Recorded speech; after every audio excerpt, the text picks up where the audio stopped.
Hey guys, John Paulamy here, Actionable Intelligence. Today is Sunday, September 16th, 2018, and this is the weekly market update. So I was away for a week. Wasn't really a lot of news, so I decided to skip a week and not make a video. But this week there was enough information for me to put together, I think, a decent video. Let me just start out by clarifying something. I'm getting a lot of emails, texts, direct messages on Twitter. Yes, I do believe that the royalty company that Marin Katusa is alluding to in various interviews is in fact Uranium Royalty Corp. Yes, I believe that he probably participated in the private placement along with his subscribers. All I can say about it, guys, is I don't have any more information about it. From what I understand, they are planning on taking the thing public later this year or early next year. And even when it comes public, we'll need to take a look at it and scrutinize it and see if it's overpriced or what the real value proposition is. So I would add that UEC, Amir Adnani's company, does own, I think, around 15% of it. I would also add that Scott Melby, who's a senior executive at UEC, and is a 30-year uranium veteran, is also a director of Uranium Royalty. So as you can see, this whole thing ties together. It's part of the same internal private placement, Vancouver, Toronto sphere of influence. Marin Katusa, his folks up there, Amir Adnani, they all go to the same shows, they all talk, they all get together and create these things. So yes, it's I believe that's what he's talking about, but like I said, we'll have to take a look at it when it comes out and see if there's value. I mean, I can remember back when silver and gold were very cheap, and one of the first silver royalty companies came out called Silver Wheaton. I remember it selling for like $1.25, and you saw what happened to it over the realm or the time of the bull market in gold and silver. It went up tremendously. So we'll have to take a look at it when it comes out. But yes, that's probably the royalty company that Katusa is talking about. So speaking of uranium, I'm throwing up the chart here. I get these charts from John Quake's Twitter feed. He seems to update them weekly, but you can see the increase in the spot price since April of this year. We're up 34.5%. I don't think that's really something to sneeze at. You know, I was an advocate of people that wanted to get into uranium and didn't want to take a lot of risk on to buy the physical uranium via Uranium Participation Corp. And now we have the other new vehicle, the Yellow Cake Fund. 34.5% increase in about 6 months is not bad.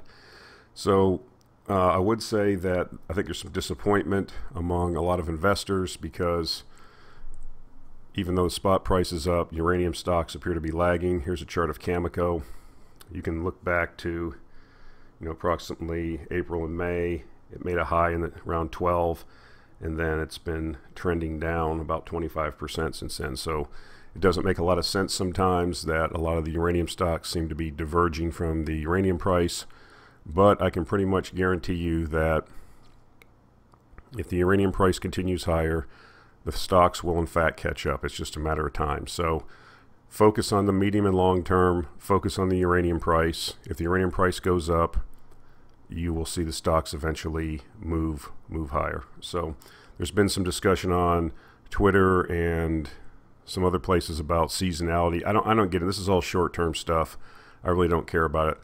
Medium and long term is what I'm looking at, 3 to 5 years. I believe the uranium price is going to be substantially higher, and the stocks will be too. So if you have a longer term perspective, I think this is easier to digest. So here's a chart I pulled out, or a slide that I think is interesting. If you look at this, it shows you see these little circles with numbers. The dark colored circle indicates the current amount of annual uranium demand in millions of pounds per year. For example, you can see the United States is 54 million pounds, China's 54 million pounds, Europe is 59. The larger circle that encompasses the smaller circle, that number is the projected demand in annual uranium demand in 2050. And, 2050 is 32 years from now. I'll be dead and buried more than likely, or I'll be 83 years old. But I think it's significant to see this because I think there's a lot of misconception in the world about energy. Excuse me. And I think that, if you are a advocate for climate change and you believe carbon's a problem, then I think you have to be an advocate for nuclear power. And, just based on China, what's going on in China with the pollution, particulate matter from coal burning, I mean, the government there has no option but to pursue nuclear. If they don't, they actually are going to put themselves in jeopardy as far as being in power. So we've talked about this before, but I thought this was interesting because if you have a long-term perspective, you know where this is going. And I keep harping on this fact that people, I think, forget. Uranium demand is increasing year after year. Reactors are being built. You can go to the World Nuclear Association website. You can find every single reactor that's under construction, basically when they're going to commission. You can forecast this demand. It's not hard. It's happening. This idea that we're going to power the world on solar panels and wind is very interesting to think about, and it sounds real good, and it's free power and it's clean power, but it's just not viable. And the reason why is because it's intermittent. Until you solve the intermittency problem, if you are an advocate for clean air, you have to be an advocate for nuclear power. I just see that. That's just my perspective, and that's what I think about it. But and I think China is going to be at the forefront. I've been really looking at what the Chinese have been doing. They're really coming up with their own reactor designs now. They're really pushing this. They understand what they need to do. The Communist Party there understands that its hold on power depends on cleaning up the environmental mess that's been created via the industrialization, urbanization that's taken place in China over the last 20 to 30 years. So I think this is pretty illustrative, but this is what's going to happen. So Capitalist Exploits had a pretty good blog post, I guess, on uranium and why it's one of the best asymmetric investment themes out there. I put a link to it here. I'll put a link in the show notes, but I think it's worth reading. But I thought a couple of quotes in there were pretty good. And by the way, this is one of the newsletters that I subscribe to. It's excellent. It's an excellent newsletter. It's about $1,000 a year. I would definitely recommend doing it, subscribing to it if you have the money. A lot of the themes that I invest in are similar to what they do, and I really enjoy their newsletter, and they have a Slack channel, and they have some other things going on. I think it really is worth $1,000 a year. But anyways, a couple of quotes. It says, after all, uranium is probably the most despised, out-of-favor investment class in the world right now. It's a contrarian's wet dream. It'd be easier selling whaling harpoons to Greenpeace than getting investors interested in this space. And I think we've seen that. I think people have this view because they're on Twitter, but there's this, and Facebook or whatever. There's a small circle of people that are actually invested, retail investors in uranium, and we haven't seen the big push into uranium yet. But it will come as the price goes up and as more news and media coverage begins to come to this particular market, especially if it's going up. They love things that are going up. I think this other quote's pretty cool too. I like it. It said, incidentally, without this industry, 20% of our American friends would be enjoying third world-like power cuts. If uranium prices currently about $26 a pound don't increase to around $70 within the next 4 years, supply will vaporize. And I think this is the thing that most people do not understand about extractive industries. You have to have a continuous investment into finding new resources and reserves. Why? Because you're constantly pulling pounds out of the ground, or barrels out of the ground if you're talking about oil. So if you're pulling pounds out and you don't replace them, eventually you run out and you go out of business. Now, at $26 or $18 a pound or $20 or whatever uranium's been trading at over the last several years, which has been very cheap and well below the cost of production, No one has been investing in building new mines, guys. Remember that. Supply is not only constricted short term, but long term. And why is this important? I've said it before. If you don't have constant year after year after year investment in new mines and new extraction, then you're going to run into a cliff. You run into a cliff and then you fall off it because there's been no investment. And let's just say, for example, uranium was to pop to $70 or $80 a pound by the end of the year. I'm not saying it's going to happen. It's not going to happen. But let's just say it did for illustrative purposes. It's not like within 6 months, millions and millions of pounds of uranium are going to come to the market. It's not like that. It takes years, even if you have a resource that you've identified, to get it permitted.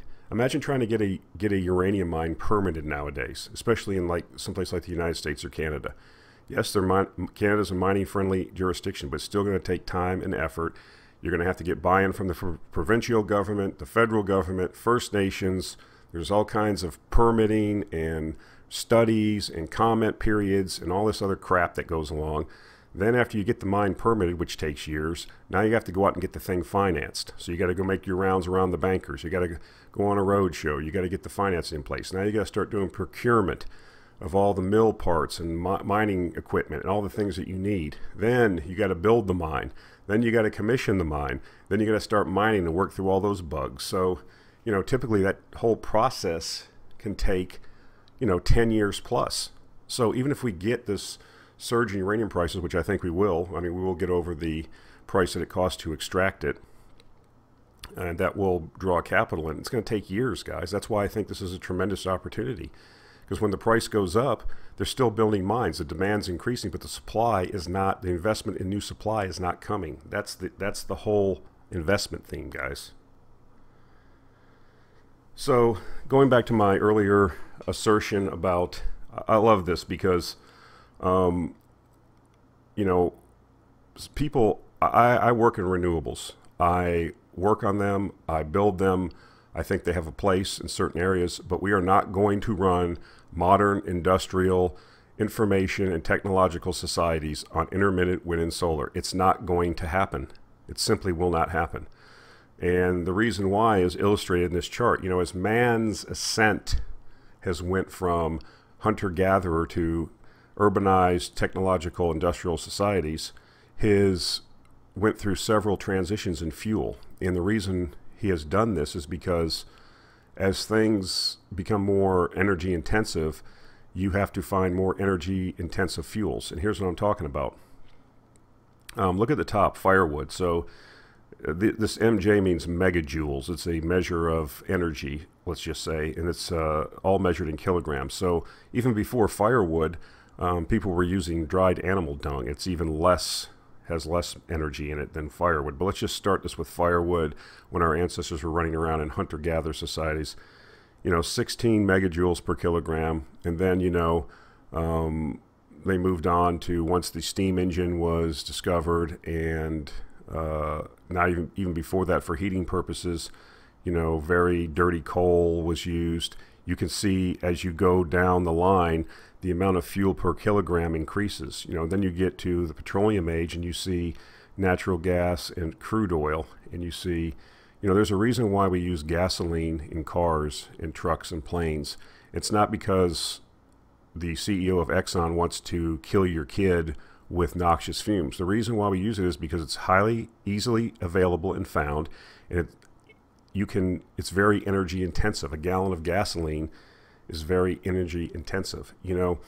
200 years ago, 300 years ago, the average person never went more than about 10 to 20 miles from whatever little village or town that he lived in. It just wasn't possible, and there was, the means were not available. And now for, depending on where you live in the country, between $2.70 and $3 a gallon, you can put 5 people in a vehicle with all of their belongings or luggage and go, 30 or 40 miles. And, for the fill up of a tank, which is $50 maybe, you can go 400 or 500 miles. And I think, you can get on a Southwest flight for $300 and go to Las Vegas tomorrow. I think people take things for granted, and they make assumptions because they are ill-informed about energy and what it takes to keep a modern industrial civilized society going. You know, I've spent a lot of time in third world countries, and it's nothing for the lights to just go out, or, you know, your air conditioner to go off in the middle of the hot day, power blackouts, rolling blackouts. Sometimes, you know, they're not scheduled, it just happens right in the middle when you're doing something or cooking food or whatever.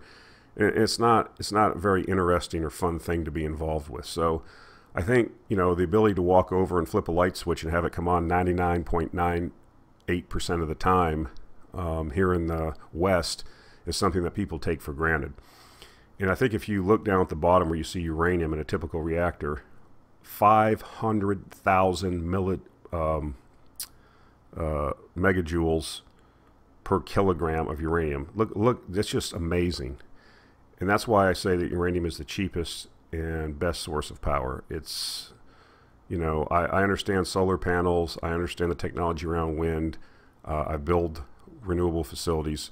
They have their place. They have their use. They should be part of an energy mix. They are.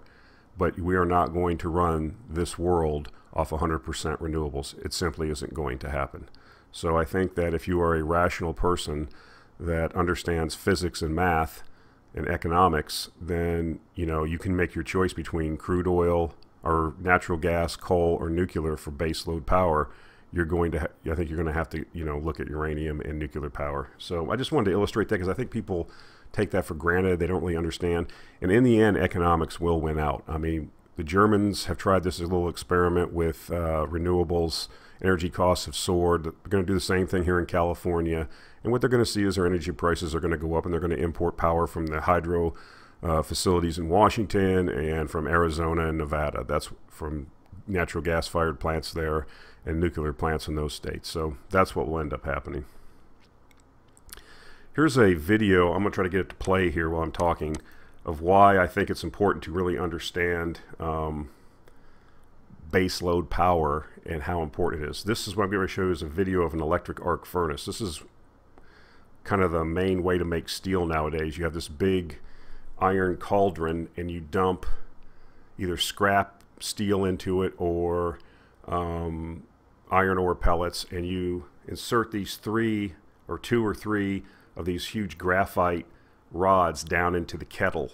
It has a cover on it, and then what you do is you introduce about a tremendous amount of energy that arcs between the two graphite rods here, and while it's doing that, it's melting the steel. It's creating a tremendous amount of heat, and it's melting the steel.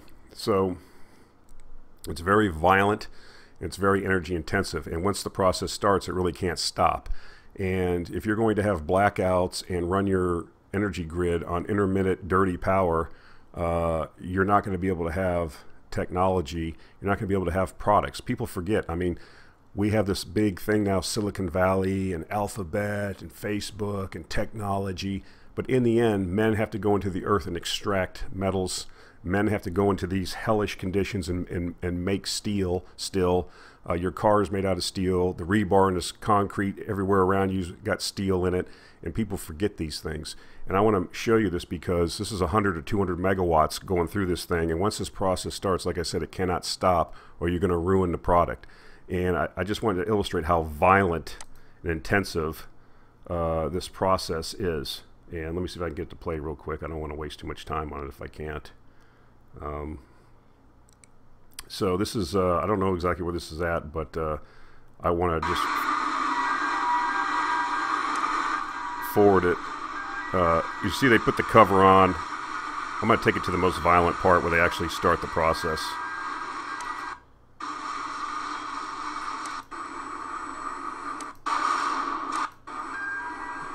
Okay, they're inserting the rods now. There it goes.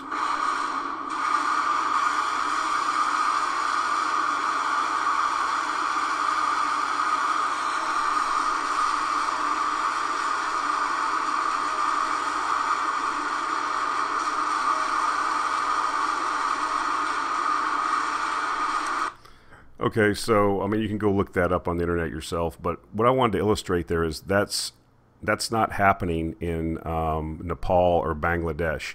This is first world type stuff. You have to have a stable electric grid. You have to have base load power. You have to have it on demand right now, and it has to be available for the entirety of the process. You can't be having blackouts or high cost power because you have wind and solar and you're trying to make this work. That is how first world countries produce things. So I'm not trying to make an editorial here. I'm just trying to tie together an idea that, you know, nuclear power, you know, we relied on coal base load power. We have to get rid of that because the particulate matter does damage people. And if we're going to go somewhere, we have to go to nuclear. It's there, it's available, it's happening.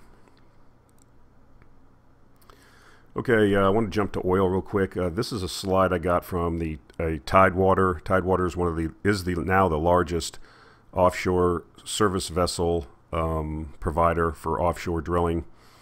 As you can see, this is from they just were part of a symposium on offshore business, and you can see it looks like early stages of a recovery are starting to happen. And you know, if you're going to have more offshore drilling, you're going to have more rigs out there, more maintenance. They're going to require more support vessels. That's what this is all about. That's what Tidewater supplies. And as you can see, it looks like we're finally turning up. And if you go and look at Tidewater's presentation, they are seeing an upturn in the market. So that is positive. That's something we anticipated, and now it's finally happening. Goehring and Rosenzweig had a new blog out about oil. I will put a link to it in the show notes. I think these guys are tremendous and they're terrific in their analysis of commodity markets. And just some quotes here that they had at the beginning of their article.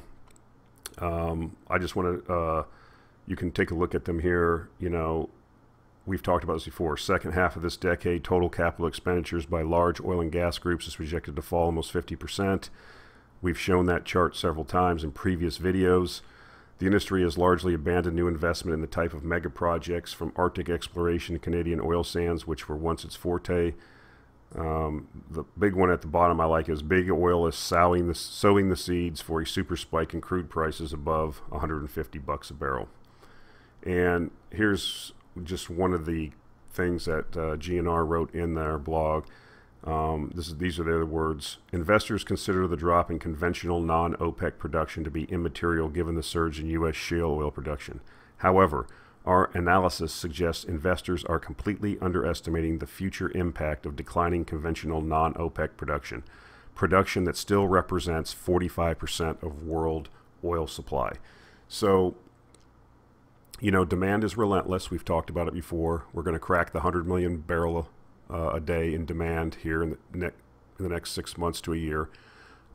We know that demand grows at 1 to 1.5 million barrels a day in demand per year. We know depletion is anywhere between 4 to 6% a year. That's the equivalent of having to find a new Iraq every year, and it simply hasn't been done, folks. And we are going towards a situation where not enough replacement oil is being found. I mean, we use 35 billion barrels a year, and last year we only found 4 billion barrels. That is not a tenable long-term situation. We've seen the oil price increase. We've seen a lot of effort by the Trump administration to put pressure on the Saudis, the Emirates, and Kuwait, and some of our other so-called Mideast allies to pump up the oil supply right before the election, but it's unsustainable in my view. You know, the Trump administration also released about 11 million barrels of oil from the Strategic Petroleum Reserve as another way to keep gas prices down. I think after the election, you're going to see a spike in oil prices.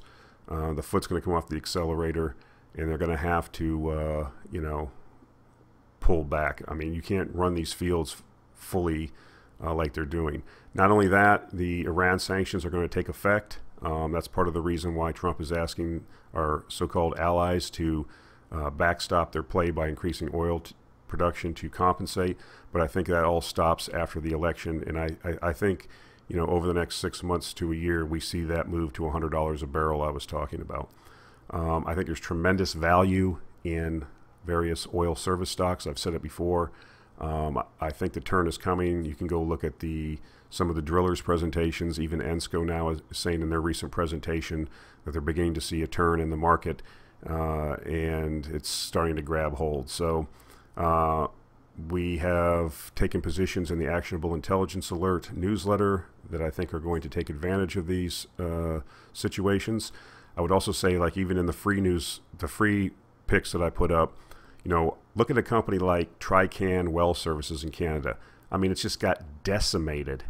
The stock is down tremendously but I'm still buying it. And guess what? If you look at what the insiders are doing and what the company's doing, they are buying millions and millions of shares of the stock. It's cheap, and I think when this thing turns, money's going to flow into these areas. And I think for people that are astute investors and can see over the hill, tremendous values there, and I think it's an excellent opportunity. So that's it for this week, guys. I thank you for your patronage. I've had several people sign up for the Patreon. Just a reminder, if you sign up on Patreon, I will send you the current month's newsletters stock pick. You will then be able to get a sampling of what the writing's about, what kind of stocks we're buying. And I think that's a good value. I appreciate the Patreons that have signed up, supporting this channel and supporting my research efforts. Also, the Actionable Intelligence newsletter is available, $79 a year, 12 issues. You get access to all the back issues. I think it's a tremendous value. We've had mixed results so far, I'm going to admit it. Our uranium stocks that we picked are up tremendously, and some of our other stocks are hit and miss, but I think that they are mostly focused in the oil industry and some other beat down industries like shipping, and I think that those still offer tremendous value. So if you're interested in that, that's available also. Thanks again, guys, for listening, and I appreciate your support. Talk to you next week.